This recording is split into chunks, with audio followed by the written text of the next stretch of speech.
Alrighty, hello everybody and welcome back to 1K World Cup 2025, presented by Joke. We are back after a short but long 3-hour intermission, but we are back for a couple blocks of matches. Only really going to be 2 for this next block, but I would be lying if I were saying that these aren't going to be one of the most hyped matches of this round of 16 bracket. So as of now, we have 66% Canadian versus Sweden, a 8 seed versus a 9 seed. So this is probably one of the closest seeding matchups you'll see in this round of 16. And I mean, we saw the potential that these two teams had in the round of 20. Canada trying to put up a very good effort against the United States, end up losing 5-1, but managing to snag a point, while Sweden managing to almost take a point off of the gauntlet that is the United States team. But of course, with this one hell of a match, I can't do this by myself. So commentating along with me, gonna be Sparky. How's it going? It's going absolutely fantastic. Excited to see, like you mentioned, the closest seed matchup that we'll get this weekend. And based on what these two teams were able to put up last weekend, I genuinely don't know who has the advantage here. This new map pool posing some new challenges overall, and the fact that you can't get rid of any of the maps is always exciting here. Yeah, and I'm pretty sure we were both in the commentator's seat for Sweden's match against the United States. So I think we can both say with confidence, I think we were even alluding it last week when the match concluded, that the United States even though they swept Sweden, Sweden should not be slept on at all in this tournament. So gonna be a bit interesting to see, but here we go. Gonna get things started off here. Looks like Sweden winning the roll with the great 24 there. So gonna go for hide and seek. Gonna be our classic one map, very much our consistency style pick. Definitely an order of magnitude harder than the title track from last weekend, where you're actually kind of expected to have some semblance of fundamentals down with regards to your playstyle.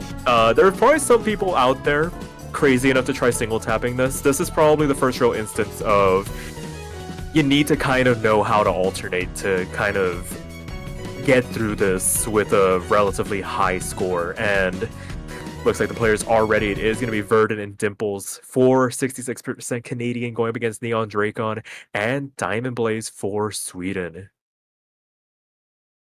Yeah, we're going to be seeing that dynamic duo that we've been seeing pretty much almost this entire tournament, and also including last year's edition of 1K World Cup for the side of 66% Canadian. Going to be Verdant and Dimples, and Dimples actually going to open up this chart with a break. Nothing too much, as we just opened up with the first 5 seconds of this map, but that will put a bit of a dent in Canada's early matchup here. There is still, then again, this map, I believe, longer than most charts we have already in this pool, but not the greatest of starts for Canada. Verdant trying to keep up, trying to ease the bleeding while Dimples tries to recover from that one break, while Sweden is just absolutely tearing this map apart. Yeah, there's very few pitfalls in this chart. Dimples falling victim to one of them. The 1-6 burst coming through there into the second third of the chart, leads to a break thereafter. Not the easiest of transitions. And right now, Sweden just fully in control. Both their players in that 99.9 percentile range that we're sort of used to seeing, like the top 3 seeds being able to swing out. The fact that they're able to do this from the 9th seed position is very scary, as Verdant falls as well. Both full combos now gone for the side of Canada. No real major combo to speak of, and the lead only grows for Sweden to 99,000 points here. Yeah, now crossing over that 100,000 point mark. Verdant gonna add another break to Canada's streak of breaks, and Dimples actually going to find a pretty nasty accuracy drop there, almost dropping them down to that 96 range on these more elongated streams, and catching up on that snapping change down to, I believe, 1/3. But as we hit this final quarter of the map, I mean, Sweden is being so consistent right now. Diamond Blaze with the highest accuracy in the lobby, 99.93. Well, Neon Dracon did drop a bit of accuracy. They fell below their 99.9, but still keeping a heavy lead over Verdant, who is the closest behind Neon Dracon with a 97.4 to a 99.86. But this map starting to run out of map. This song will conclude with this outro, and Sweden going to be taking the first point early with a double V1 double S on the side of Sweden. Wow.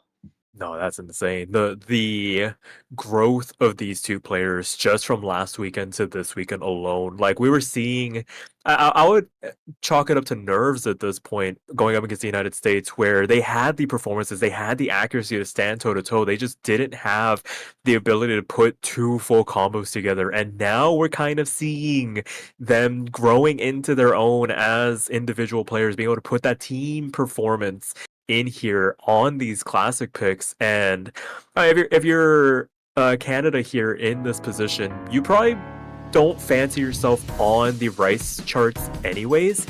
They've always struck me as a team that leans more towards the LN oriented charts, simpler in overall stream physicality, but way more technically demanding in the essence of what this map pool is. So I wouldn't be surprised if they switched this up, went for something like Space Angel or Aeronautica, or went into maybe like God Noir Forever, just to kind of do a bit of a 180 in terms of stylistic picks here. Yeah, as a former member of this Canadian team last year, One of our biggest struggles were those more faster rice picks, and we definitely settled with some of the more technical long note charts. So I wouldn't be surprised. I mean, seeing how two of the three returning players are two out of the three players returning for Canada, and Dimples being more stronger on the LN side, while Verdun pretty well oriented when it comes to both rice and the long note. And like you said, they are gonna opt for a complete 180 and gonna throw in Space Angel Classic 4. A bit more of a, I believe this is the more physical, hybrid, demanding pick out of Aeronautica, which was more polyrhythmic. So a bit of a, something I would expect as an early pick from the Canadian team. You want something that could probably knock Sweden off their feet just a bit. Maybe just kind of throw a complete 180 in their direction, wanting to maybe just pick something that's more in their comfort zone. For sure. So this will give us a bit of a glimpse as to how they fare on, like you mentioned, the more hybrid-esque LN style charts that we have in this pool. It's very hard to put solid monikers on things outside of Classic 1 and 2. For trying to identify what they are. It's usually like two rice, we got a hybrid, we got an LN, and then that speed pick in Classic 5. But as we get this underway, some early LNs as the players start to get situated. Looks like Neon and Diamond handling it a little bit better as Dimples picks up the first drop on the transition into that 1-3, back into the 1-4. Verdun falls as well. A full combo reset on the side of 66% Canadian once again to start this map off, and a massive discrepancy beginning to build up here. Yeah, as I think it's just the sheer physicality and also trying to transition out of these fast LNs, tripping up both the players on 66% Canadian. Verdun finds a break while Dimples is starting to regulate that combo. Same with Verdun, but they miss at the exact same note. And once again, I mean, Sweden not having the strongest beginning compared to Classic 1, but still pulling up insane accuracies to just throw this lead into their favor by almost 150,000 points. Neon Drake on 99.7, while Diamond Blaze did find a break, but that will do next to little in throwing that lead over to the side of Canada, as at this point, something catastrophic will need to happen. But we do have this back half of the map to go. Verdun does find a break on this break section. Not the greatest place to find a break if you want to catch up that accuracy. And a full combo reset again on the side of Canada. Yeah, just a little bit too much for both Verdun and Dimples in terms of the polyrhythmic nature of this chart. There's so many twists and turns in terms of what it's asking you to do. These 1-4 transitions into the 1/3s, back into the 1/4. You even throw in some quick 1/8 snaps in there just for good measure. It really tests your ability to maintain control on this more LN leaning hybrid of a chart, and Neon and Diamond able to withstand the storm, answer the question of can they handle this round's hybrid picks, and that is a resounding yes. Sweden picking up the first break point in this match to make it 0-2 here. Yeah, and wow, I mean, Canada's still managing to take some S ranks here, but I mean, just look at the ratios from Sweden. Neon Dracon and Diamond Blaze both pretty much getting half of what the Canadian team got. Even though Diamond Blaze did suffer that one miss, Neon Dracon with the FC, both players scoring above 960k. Diamond Blaze almost hitting that 970k mark, while Verdun getting the S rank, not hitting the 800k marker, but still getting that single-digit miscount. Maybe just those timing switches not the most comfortable for Verdun. Well, I think Dimples struggled a bit more on that physical side. So a bit of a shot in the foot for 66% Canadian, but it's hopefully things will look brighter for them, as although they did give up a break point, so this will be Sweden's pick. So wouldn't be surprised if they stick in that more dense rice range. I wouldn't be surprised if we see Slon Lod get the Classic 5 get a pick here. But ooh, we're gonna see the custom song. No bars. Very nice, very enjoyable song, and a great addition to what will hopefully be a nice list of customs. I mean, I'm not privy to anything coming down the road, but given the fact that we're, what, 3 for 3 now in terms of custom songs? We had something in qualifiers that was custom. This is... Yeah, we are very consistent.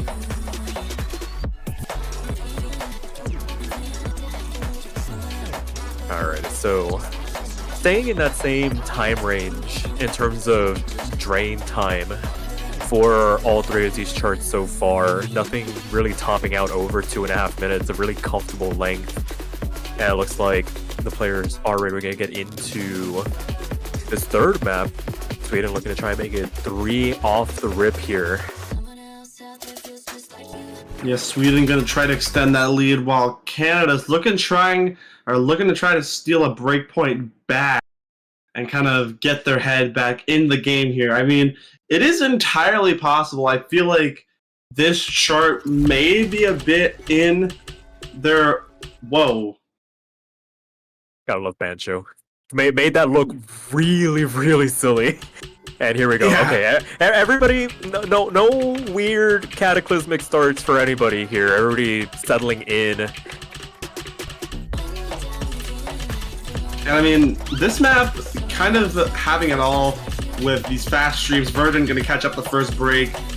There are some pretty interesting timing changes as well, so I feel like maybe Verdun finding a bit of an uncomfort on these faster bursts and these doublets. But Diamond Blaze and Neon Dracon both miss, and that's going to shrink that lead just a bit down to 20,000 points. Neon Dracon and Verdun. Now Dimples find a break. It's only Diamond Blaze holding on to that combo. And now Sweden has a 50,000 point lead in their favor as Verdun drops down to the 93 range. Yeah, just a very rough transition. Neon and Dimple's next ones, 2 fine trades. Verdun missing on the transition out of that last section. We're making our way into the back half of the chart now. Sweden establishing that 6-digit lead that we've seen over the last couple of maps. I mean, it was pretty close there in the beginning. There were some questions being asked of the Swedish players as they had a bit of a rough go, at least rougher in comparison to the first 2 maps that they have played. And I imagine just the swing nature of this chart, there's really not a lot to grasp onto. You're really left to interpret where some of these rhythms are, and that's really where the slip-ups are occurring for basically everybody in this lobby. It's just the fact that Sweden is able to weather the storm much better by comparison, making our way into the last quarter of the chart. 97 to 98% to the A ranks from both Canadian players here. Yeah, Dimples with the highest accuracy on Canada's side, 93.4, while Verdun down to that low 90% range. While, I mean, Neon Draco and Diamond are both in that 98 range, but it's just that team combined score really gonna set this lead in the side of Sweden. And now they almost have a 400,000 point lead, and there's next to no map left. This is destined to go to Sweden. And I mean, Canada tried, but I feel like it's just, I mean, this is a doublet hell. I feel like, and I think that's what caught Verdun up a lot, and I think Dimples kind of following that trend of maybe the physicality getting a bit too much for them at certain times, but I believe Verdun just had a bit of a timing mess up on a few of those doublets. I feel like the same story could have been written for Dimples, and even with Sweden finding a couple of breaks on this chart compared to their past performances, they will go up 3-0. And oh, Canada! What? Wow! Gonna opt for Classic 5. All right. I was about to go on a spiel about how Sweden could potentially throw this out on Canada, but Canada opting into it here, maybe just wanting to change the dynamic a little bit. I'm not sure about this one. Maybe an opportunity for Chocomist to come in. I believe they played Half Ghost last weekend, so an opportunity for them to kind of show off what they're made of. Put up a really good score on it, considering the fact that it was essentially the only map that they played, and in the context of the team overall. But no, not going to see any substitutions here, so Verdun and Dimple is going to go up against Neon and Diamond on Slan Lot here, and not too sure about it. But I mean, when you're trying to find something that'll stick and kind of trying to poke and prod at a potential weakness in the Swedish roster. I mean, might as well try and figure something out. Go bigger, but go home, as they say. Yeah, and starting off, Dimples not starting off on the brightest, I think picking up a couple 200s there. They might have rushed a bit on one of these on this opening rice section, but nothing too much to worry about, as this is the first time Canada has had a lead in this entire match, and I mean this peaks up to 240 BPM, so a bit of an early lead now for the Canadians team, but I mean this is just the beginning of it, as like I said, this peaks at 240 at some point, and you can see here with these triplets, everyone holding up very well, and Canada's actually starting to hold this lead. Hold on a second. Neon Dracon had a really rough play on that triplet section. While Canada managed to weather the storm, they kind of just did a reverse new 2.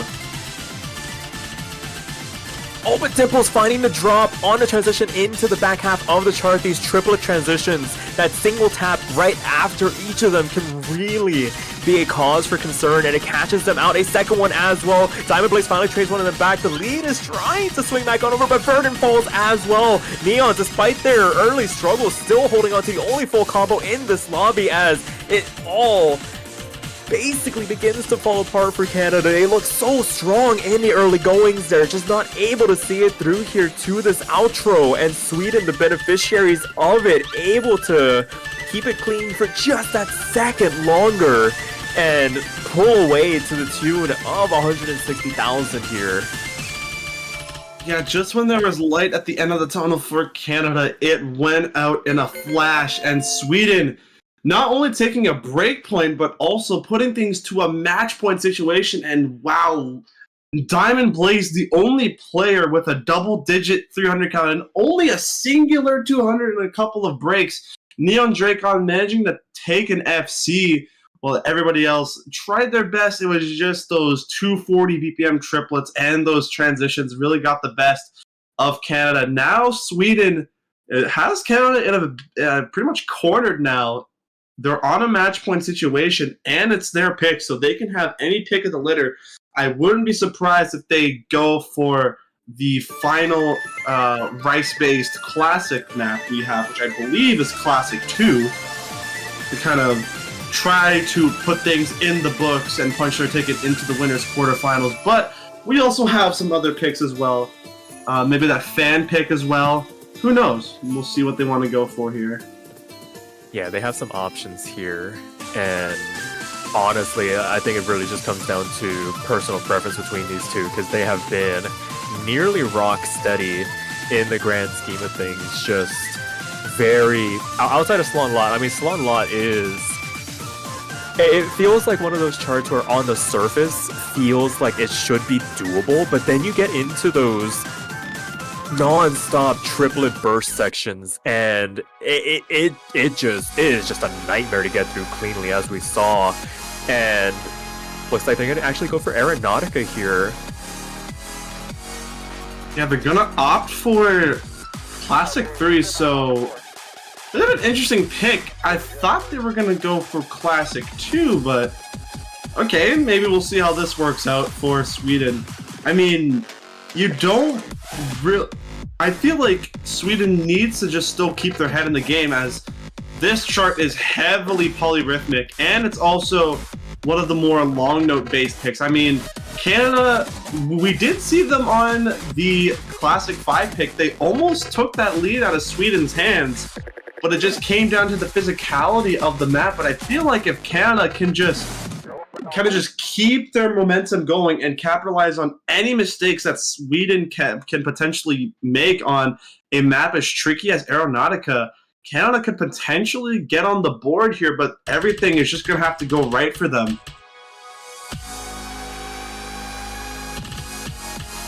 Verdun with the... Oh, but Neon Dracon also got one as well, an opening slider break. Very interesting. We're just trading misses back and forth here. Verdun and Neon, Dimples and Diamond are essentially synced, but now it flips on over. Verdun and Dimples having almost simultaneous drops. Another trade by Diamond Blaze through his introduction, not treating anybody very nicely here, as even though Sweden has the advantage, 23,000 points on a map like this with as short of a length as it has, it is very volatile. But another combo reset for the Canadians going to bolster this advantage that Sweden has, despite Diamond Blaze's struggles here. Neon kind of picking up the pieces for their side to keep everything in check and ensure that they don't bleed over too many points, because as we make our way through the first half, 58,000 points, the smallest lead that they've had so far in this match, but we'll see how they fare through this back half. Another combo reset on the side of Canada heading into this back half. I mean, Verdant is keeping Diamond Blaze in check. It's just Dimples falling behind a Neon Dracon's inhuman accuracy right now, 99.2. You're kind of just holding the ground for Sweden while Diamond Blaze is trying to catch up. And I mean, it's basically coming down all to just Neon Dracon. If they can hold on to what they have, Dimples finds a break, but I feel like that's just one too many. Diamond Blaze finds one, however, that will shrink the lead by just a tiny bit, but Dimples trades it back. It's just Verdant and Neon Dracon holding the combo. Diamond Blaze finds another break. Verdant now collapses, and that will be the end of it, folks. Even if Neon Dracon finds a couple of breaks at this end, it's not going to matter, and Sweden felt like a speed run there, and under 30 minutes wraps up this match and brings out the brooms and sweeps Canada 5-0. Yeah, very, very well played by everybody in this lobby. Sweden just... we saw it last week, the glimpses of their potential in this tournament coming to fruition here. Yeah, a couple slip-ups here towards the end where maybe the score is not as high as maybe they were hoping for, but doing more than enough to take care of business. It was the closest in terms of seed discrepancy, and it very much... it was close at times, but I feel like just Sweden having a more balanced performance in this map pool. Canada not out of it just yet, just going to need to make the run in the losers bracket. An easier matchup awaits them next weekend, as who does Sweden potentially take on? That's right. Man. That's right. I mean, hey, we said it before, and we'll say it again. Do not count Sweden out. And Sweden gonna be awaiting their opponent in the winners bracket. It will either be the winner. It will either be Japan or Random States A when that match happens at 2 UTC. While the loser of that match will be dropping down into the losers bracket to first 66% Canadian. But for now, we will be taking about a break for about half an hour. We'll be back at 18 UTC for the United States versus Norway. So take this break, get some water, do some stretches, take a half-hour nap if you wish. We'll be back in around half an hour for that match. But for now, Sparky, do you have anything else to close up this stream with? Nah, I think we put a nice low bow on proceedings here. So take our break. We'll be back. We'll catch you guys later. Take it easy.